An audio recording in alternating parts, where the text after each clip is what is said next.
Today I'm joined by Reena Patel, who I consider one of the best marketeers in the UK. Thanks for joining me today, Reena. Thank you very much. Reena, the personal branding, why is it so important today in marketing? Talk to me.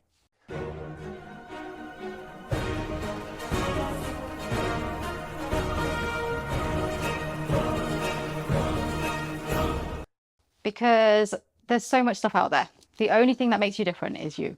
It's your reputation, it's your expertise. That's what people are buying into. So that's what personal branding is. It's really simple. There's a lot of people out there that are just going out there for going out's sake. Is there good personal branding and bad personal branding? Not necessarily. Sometimes just getting yourself out there shows that you're vulnerable, and that's what people trust, and that's what your aim should be when you're looking at personal branding. You don't need to share all of your personal stories.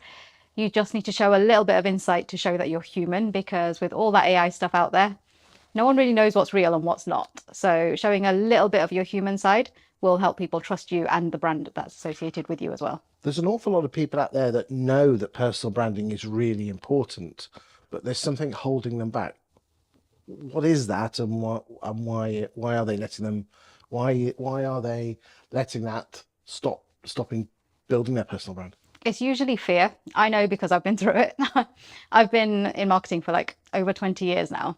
I've only just started doing my own marketing for my business. I've been running my business for 4 years, and I've only just started getting myself out there. So I know that I've been there. The fear of being trolled, the fear of bad comments, the fear of wondering what people are going to think of you. In all honesty, it actually doesn't matter. You just need to get yourself out there. And you'll find that people are actually nicer than you think they are. And it's great. It makes you look fantastic. And a little bit of vulnerability shows that you're human as well.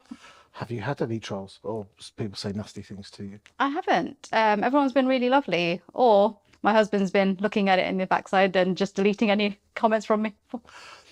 What are you going to do if someone does say something not particularly nice? Respond professionally. I've seen this in the past where people respond after they've had a glass of wine because they're angry, because they're emotional. Worst thing you could possibly do. Read the comment, take a deep breath. Don't respond straight away. You don't need to. There's no pressure on you to respond straight away. But once you're feeling a little calmer, once you've had a chat with a few people, draft something and then put it out there. Always take it offline as well. So don't deal with any issues on online at all. Always offer an email address or a telephone number to take it offline so you can have a conversation and solve their problems if they've got any. Okay, but you've still got to reply back to it publicly. You can't just say, "Could you give me a call on email?" Do you? You can acknowledge the complaint if there is a complaint. If they're just being nasty, that's a completely different thing. I would usually say thank you for your comment and just leave it at that, because there's nothing else that you can say in response to that. At the end of the day, if they want to be mean, they want to be mean. But if there is a complaint there, you almost thank them for raising it and then take that offline. Because that's the thing, isn't it? You've got to decide whether it's a genuine complaint or it's a troll and being nasty. Oh, 100%. And it's the same for estate agents, letting agents. Chances are they're not having a dig at you. They're having a dig at the landlord, they're having a dig at the vendor, because loads of stuff have been left in the property isn't quite what they signed up to. In that case, you don't want to raise everyone's dirty laundry in the air. You almost need to say, thanks for this, we'll look into this, drop us an email on whatever email address, and we'll get back to you and we'll resolve this, so to make sure you're happy. It shows your personality a little bit, it shows you're professional. So Chris, I imagine you deal with a lot of trolls online, with your presence being so amazing out there. How do you deal with it? A lot of people suggest that you should delete the post itself. Okay. What's your thoughts on that? Sometimes a little bit of negativity isn't a bad thing.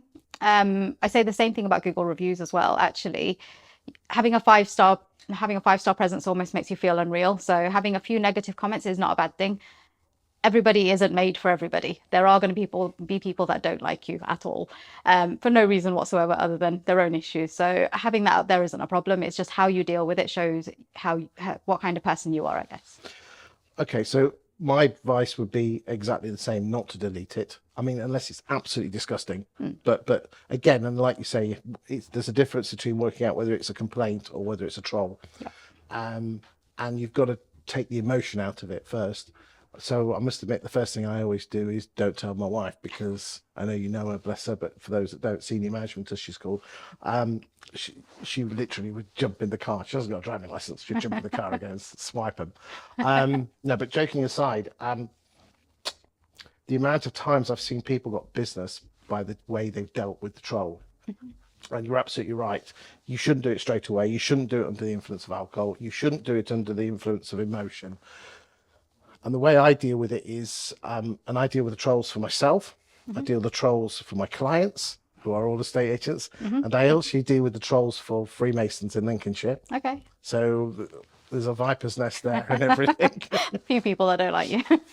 And the best way to sort it out, okay, so I'll do this in two ways. One is internally, pity them.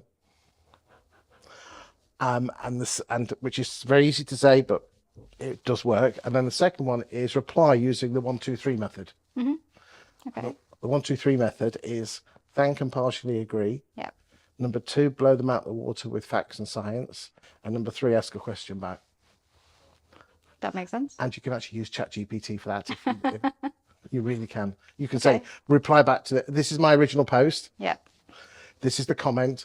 Please give me a reply back with thanks and partially agrees. Hits them with science, looking at your database that refutes what they've said. And then finally, ask a question back. Perfect. It shows you as professional. As long as the reply isn't in American English, you're perfect. Thank you for your insight today, Reena. No worries.